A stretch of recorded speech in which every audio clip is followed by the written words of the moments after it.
ប្រឹងរបស់ខ្ញុំទេមួយជីវិតតើកាពុនចង់ក្រែខ្ញុំបានផលអ្វី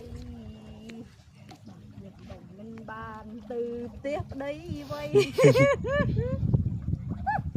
នោះត្រង់អូហើយត្រង់មែនយីត្រីលកំពេះបងប្អូនណាទីមកទៅលុយត្រីសត្រីកប់ទីខំទៅត្រីជុំនោះឃើញណាហាហាមើលទៅដល់ផ្ទះត្រូវត្រីរបស់នេះទេនេះគឺត្រូវលកំពេះ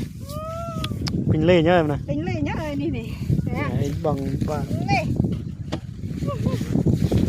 ឃើញណាត្រង់ឃើញត្រីអត់បងប្អូនដូចចឹងនេះចង់ហូបត្រីហូបអើយនេះមកផ្ទះខ្ញុំមកនេះសក់ក្បោមើលមើលនេះបងផងណា